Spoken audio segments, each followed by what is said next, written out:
Hello. It's me again. It's Friday again, and I have another good one for you. The lighting is really bad because it's gray and rainy here in Toronto. But let me get my notes here, because for anyone who caught my last video, there's a line in there that I said that I'd like to address and explain when I was reading from this book. That was literally first published in 1915. Right? This book I was reading from about ancient Finnish mythology was over 100 years old. And it has so much wisdom and truth in it. The lighting is really bothering me, but that's, I don't know. Whatever. So basically, this week's lesson is going to be all about hypnosis. And considering it's something that I do, I kind of can't believe that I haven't talked about it yet. Maybe I've talked about it a little bit, but I never did a full haul lesson on what hypnosis is and what hypnosis isn't. Hello, darling. I can see someone is joining us live from across the pond. Hey, mitä kuuluu? So this week we're talking about hypnosis, and the very first thing I want to tell you is that if you think you know what hypnosis is based on what you've seen in movies and TV, you don't. There are two kinds of hypnosis. Stage hypnosis, which is what you see when you make somebody, quack like a duck or bark like a dog every time they hear a bell. Okay, that's stage hypnosis. It is for entertainment purposes only, and some people think that that's as far as it goes. It's not. If you think that's all hypnosis is, you couldn't be more wrong. And I say that with love and compassion. Okay, but this is just the dangers of thinking that you know what or how something is based on what you see on TV, and not actually finding out for yourself. And so take it from me, I'm a certified hypnotist. I have been certified since 2007, and I invite you to open your mind, because if you think it's just stage hypnosis and barking like a dog, okay, this is gonna blow your mind. And I'm really excited to tell you about all this. So, open your heart, open your mind, and get ready to learn something new. So basically, hypnosis has been around in some shape or form since ancient Egypt and ancient Greece. They used to be called sleep temples. Now, the term hypnosis is derived from the Greek word hypnos, which means to sleep. Now, that's also where a lot of people get confused. Your eyes close, but you do not fall asleep. Okay? Yes, your eyes are closed. That's why it looks like you're sleeping, but you're not actually sleeping.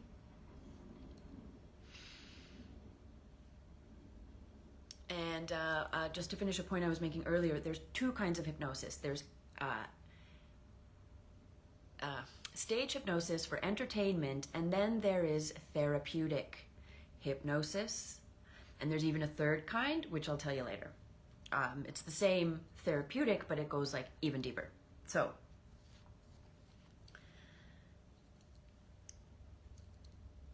I'm going to quickly flash an image that I have here of the Om symbol, okay?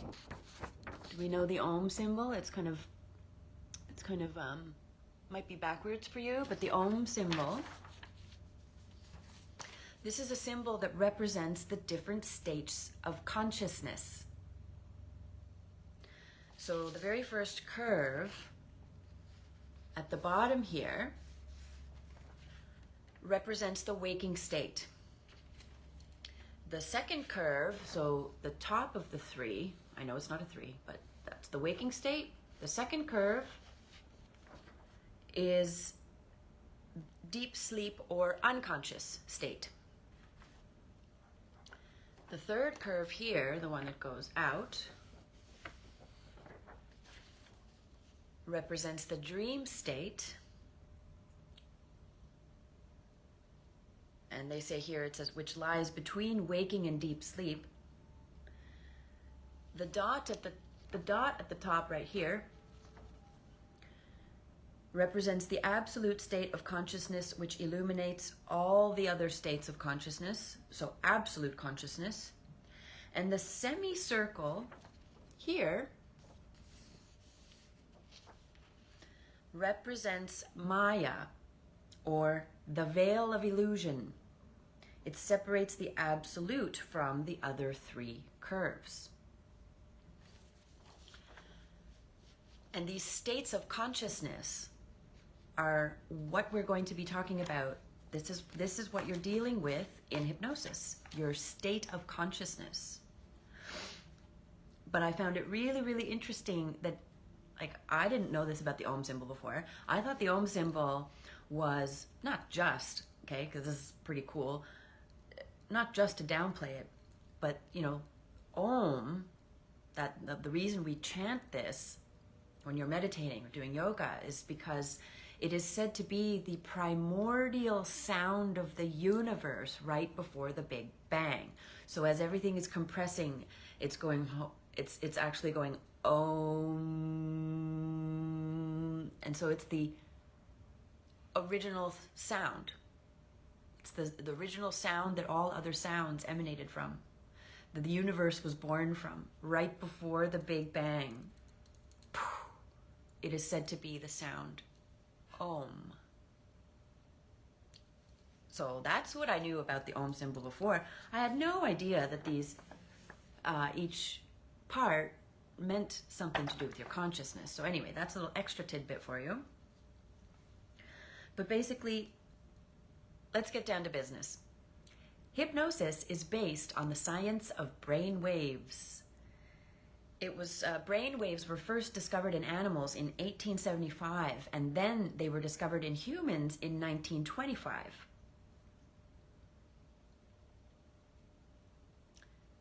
Let that sink in for a bit. Brain waves were discovered in 1925 when hypnosis has been around since ancient Greece and Egypt. How do you lose something you already know about for 5,000 years? You don't lose it. If the people on the planet 5,000 years ago already were doing hypnosis, that means hypnosis is an ancient thing. It's not new, okay? But our science discovered brain waves in 1925 in humans after first discovering them in animals. So what are these brain waves? Okay.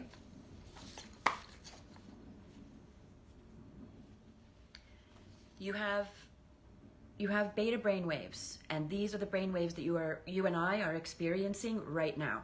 Okay, this is your waking state. You need it for critical thinking, writing, reading, logical stuff, right? The rational brain, the logical mind, beta waves, and it's happening here in the front part of your brain. These are very fast brain waves, but they are high frequency and low amplitude. Then we have alpha brain waves. And alpha brainwaves are what bridges the gap between the conscious mind and the subconscious mind.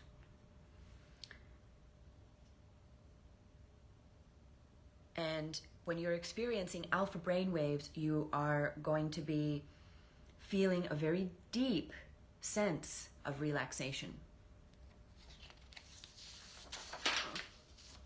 Just a second. And then we have theta waves. There's also gamma and delta, but we're not going to go there today. The main three is beta, alpha, theta. This particular frequency is involved in daydreaming and or sleep.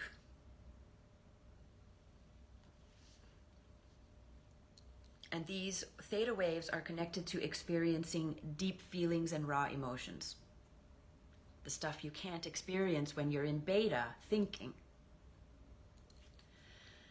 Now, where do I want to go with this?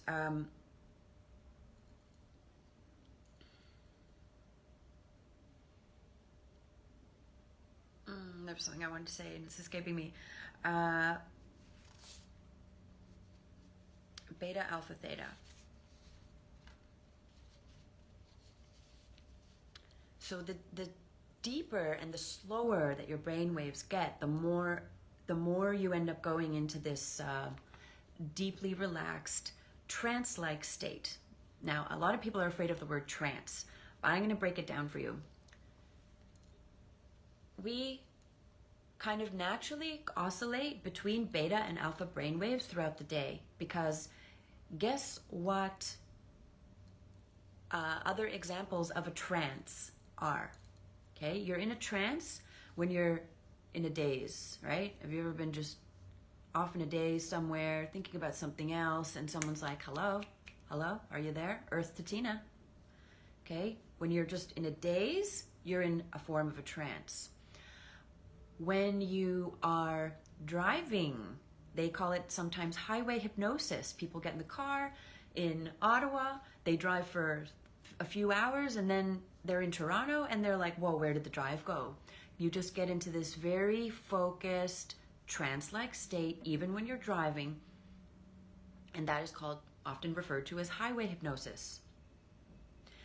You are in a trance when you are daydreaming. And you also get put in a trance when you're watching TV.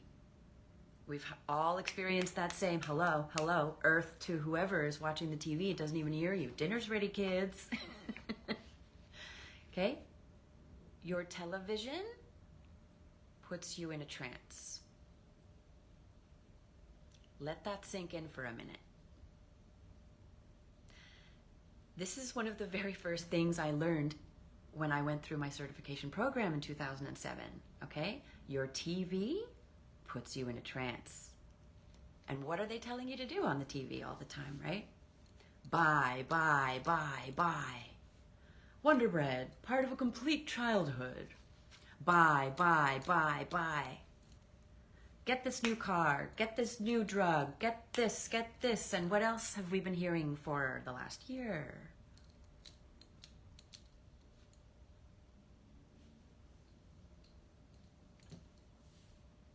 Your TV puts you in a trance, ladies and gentlemen. You know what else I learned the first day in hypnosis school? In the 50s, the government admitted to using subliminal messaging, not just in commercials, but in shows and movies too, okay? They already admitted that they were putting subliminal messages in, and they're like, oh yeah, sorry, you caught us, and we'll just stop doing that now. Yeah, we're gonna stop.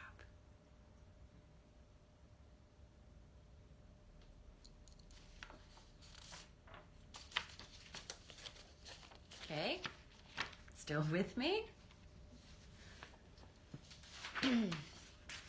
Now,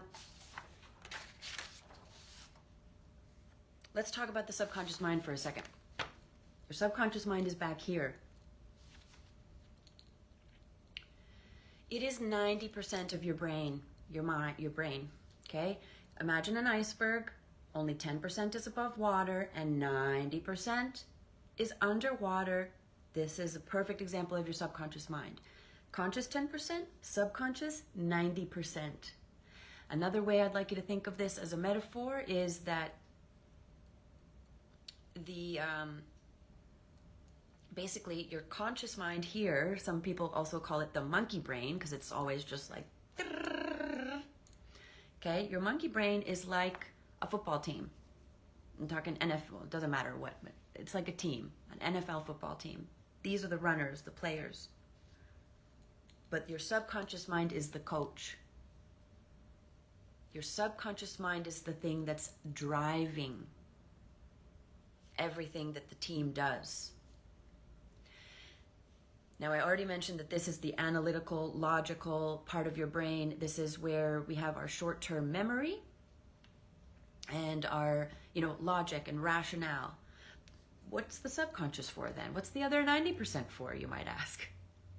Okay, that's where all your long-term memory is, and your subconscious mind has been recording everything since the moment that you've been born.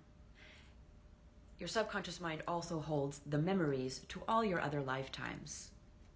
Your subconscious mind holds your soul memories, because we do past life regressions too. But it also holds all the blueprints, your beliefs, like basically the blueprints for your personality and who you are today. All the blueprints are in here. And so that's what I mean is you know a lot more than you think you know. You remember a lot more than you think you know. You remember stuff you don't know that you remember, and you know stuff that you don't know that you know. It's in here. Now I find another interesting correlation, this 10 and 90% also relates to our DNA. We only use, did you know, about 10 to 12% of our DNA, and the rest of the 90% of our DNA is labeled junk DNA? Like, that doesn't make sense to me. What's the other 90% for of our DNA? You can't tell me it's nothing. Okay, but I digress. Interesting correlation. So,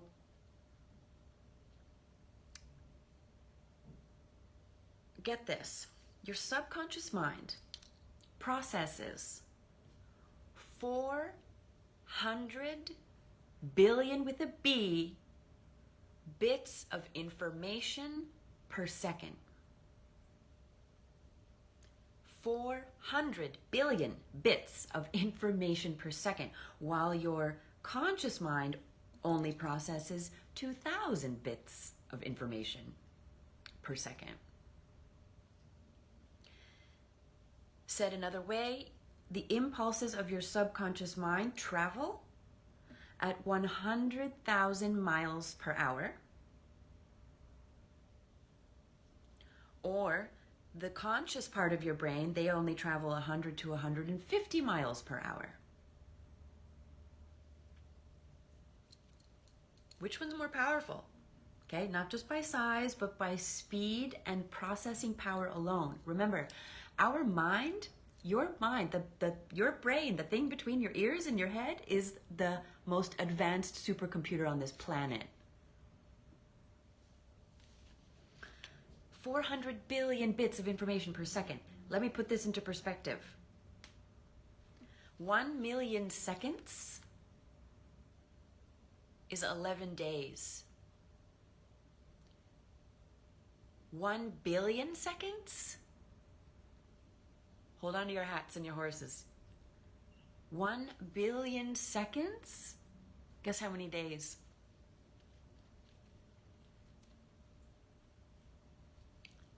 31 years. Okay, that's the difference between 1 million and 1 billion in seconds. 1 million seconds equals 11 days. 1 billion seconds equals 31 years. 11 days, 31 years is the difference between 1 million and 1 billion. 400 billion bits of information per second. your brain is processing at 100,000 kilometers per hour.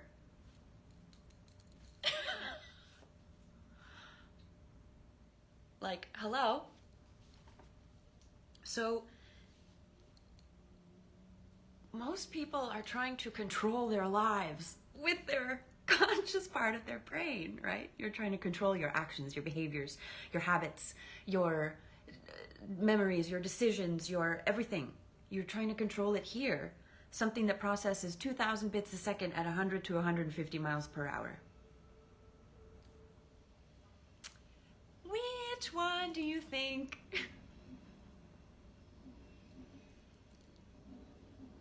Is better? Okay, do I have your attention? So here's what else most people don't know. There's three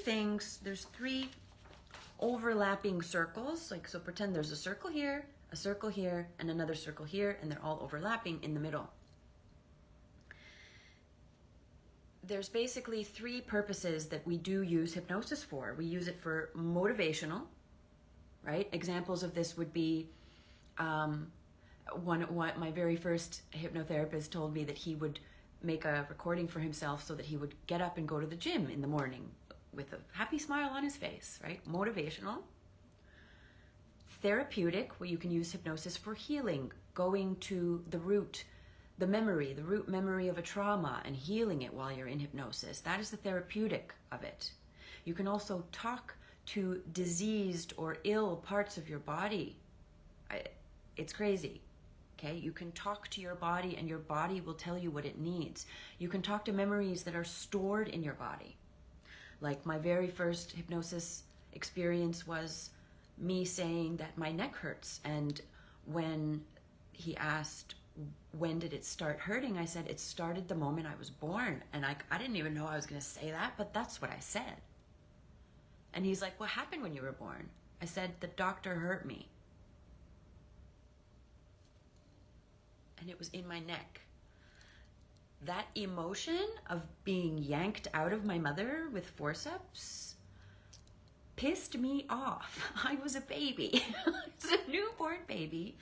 And I was born pissed off at the doctor, and my neck was hurting still because of it. That emotional memory was still in there. Now, the crazy part that most people don't know is the third area of hypnosis, and these can all overlap, right? One circle, another circle, another circle, they all overlap in the middle, is medical. And here's where I might blow some minds. Did you know that hypnosis can be used in lieu of, instead of, anesthesia for childbirth and dental surgery? Okay, this isn't woo-woo kind of stuff that you believe in it or you don't believe in it. This is based on science. They use hypnosis for medical purposes in place of anesthesia for childbirth and dental surgery. Did you know that? Most people don't know that.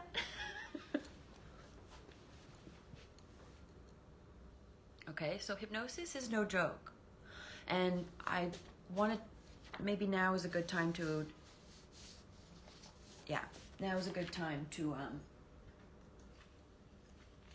address what I said in the last video. When I went through my certification, I took the Hippocratic Oath, the oath that doctors take to do no harm. Because when I was reading from my book about the Kalevala, about ancient Finnish mythology, I did mention that even back then they were talking about good magic and bad magic, white magic and black magic. Now we live in this dualistic universe, right? There is no hot without cold, there is no salt without pepper, there is both. Same sides, two sides of the same coin, right? You can't just say, oh, magic is good, and you can't just say magic is bad. There is good magic and bad magic. Good cops and bad cops. Good politicians and bad politicians. Good doctors and bad doctors. Now let's apply this to hypnosis. I have taken the Hippocratic Oath to do no harm.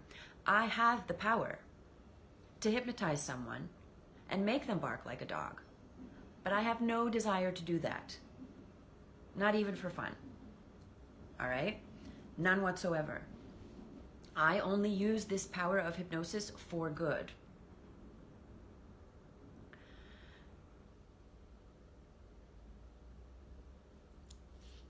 And I don't want to confuse you, but at the same time, what I want you to know is all hypnosis is self-hypnosis.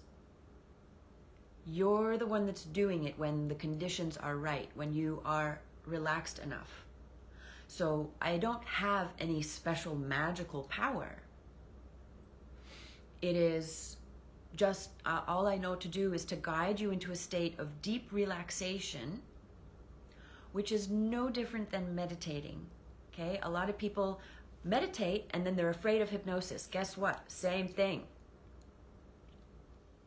Hypnosis is just a guided meditation. Meditating you usually do alone. Hypnosis is a guided meditation. You have someone telling you where to go, what to do, what to imagine, what questions to ask. What are we trying to figure out today?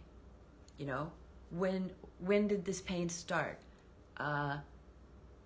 When did your anxiety start? And go to the root of that. So all hypnosis is self-hypnosis. And when I have taken the Hippocratic Oath, I have sworn not to use hypnosis for bad. So when you come to someone like me, I'm not going to use it as mind control. But it can be used that way. Especially if your consciousness is low. Especially if you are devoid of free and critical thinking. Humans are actually very susceptible to influence and suggestion.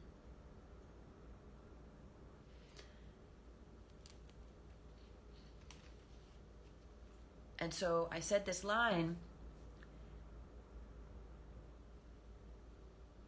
in the book. It described hypnosis when used for harm as something that could, it is like the chaining of another person's will and consciousness so that he loses his independent thought and self-control. It is like sinking into an artificial sleep. This is the kind of hypnosis that your television puts you in. I shit you not.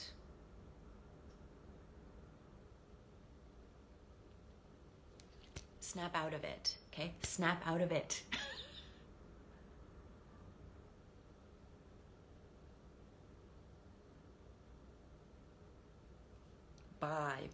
Bye. Fear, fear, fear. Shamona, Shamona, Shamona.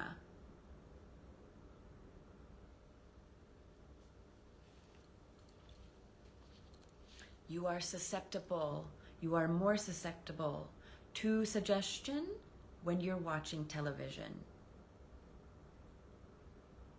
And if you don't think that the TV company doesn't know this,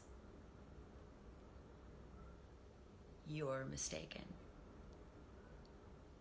If you don't think marketing companies don't know this, you're mistaken. If you don't think the medical industry doesn't know this, you're mistaken. If you don't think that the government knows this, you're mistaken.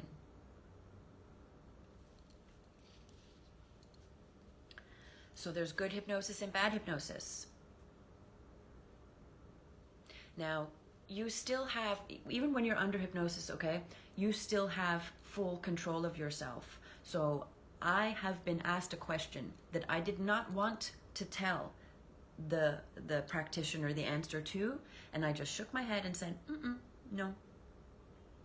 So it's not a truth serum either. But how do you snap out of it if you don't even know that you're under a spell? That is the question. How do you snap out of it if you don't even know? Because in every session, I count you out. I tell you to come back to the here and now. Okay? So hopefully I'm answering a lot of questions. But I'm going to give you one more piece of crazy information.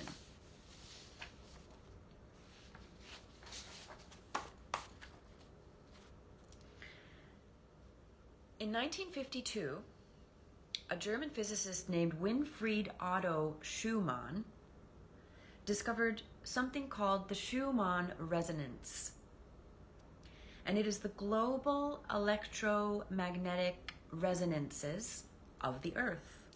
They are measured very much like the graph or the scale that measures the Schumann resonance of the planet looks very much like a Richter scale or like a lie detector test. It's this graph, and it'll be down low, and then it'll shoot up for a while, and then it'll come back down, and then it'll shoot up.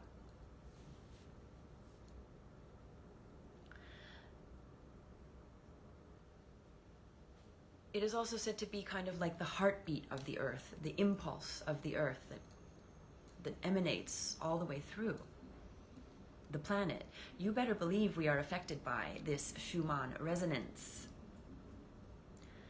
It alters brain and heart synchronization. Just like the moon affects tidal waves, the Schumann resonance alters our brain and heart synchronization. This was discovered in 1952. And the baseline of the Schumann resonance, of the heartbeat of the Earth, of the electromagnetic field of the Earth, is said to be 7.83 hertz. Now remember this number. The Schumann resonance, the baseline, the average number of the heartbeat of the Earth, electromagnetic field of the Earth, is 7.83. Okay. Guess what?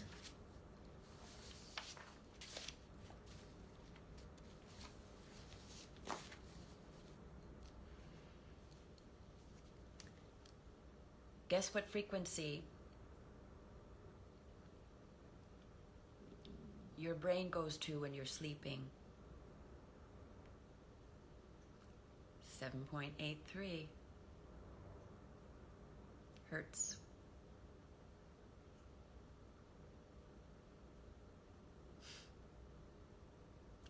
We are connected to nature. Our brain wave, when we are in deep relaxation and resting, when sleeping, our brain wave is the same as the Earth's when it's resting. 7.83. And remember, we discovered the brain waves first back in 1925.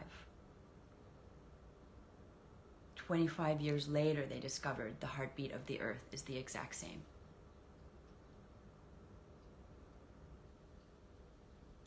It's all about frequency, vibration, and waves. Nikola Tesla. I'm going to paraphrase his quote, but if you want to know the secrets of the universe, look into frequencies, vibrations, and waves. It might not have been waves, might have been a third thing, but frequency and vibration. Sound. Om. Om contains within it all the layers of consciousness in sound? Like what? This is the kind of stuff that gets me out of bed in the morning, okay? I love this stuff, and it's why I do what I do. I believe I've touched on everything.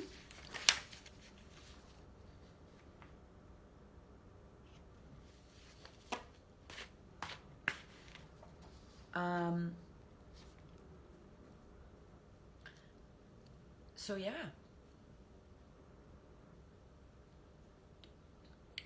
we can do absolutely amazing things with hypnosis, but it can also be used for not so good ends. It can be used against you. It is being used against you. It can do harm. It depends on the operator. Just like money is not good or evil, but the person who has it and uses it for good or evil is what makes it so. A car is not good or bad until you get a good or bad driver behind the wheel. Okay? Hypnosis can and is being used against you, and that is why this is probably one of the most important lessons I've done so far.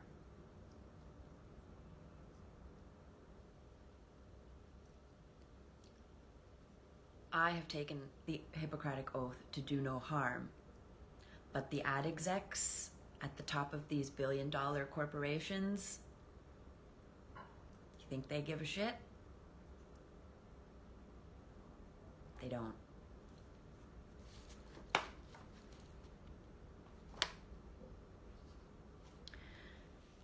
So yeah, that's it for today. Let's end on a positive note.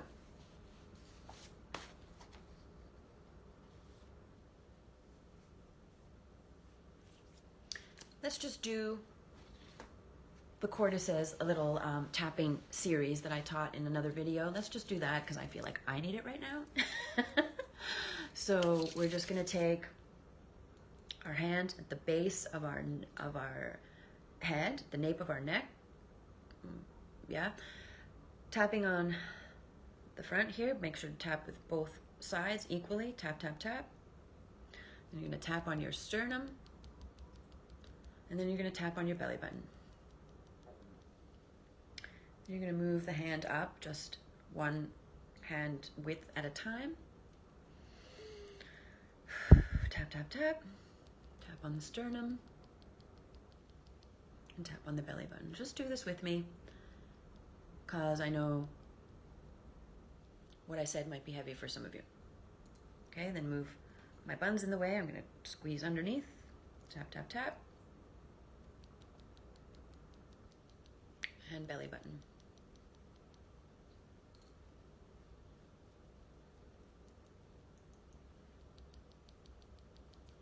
Belly button. Go to the forehead, tap in the back.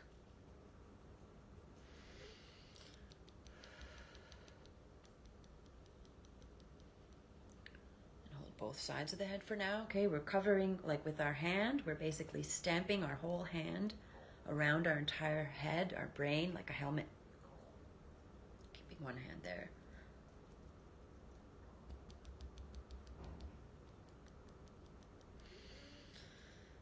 Whew. And switch hands.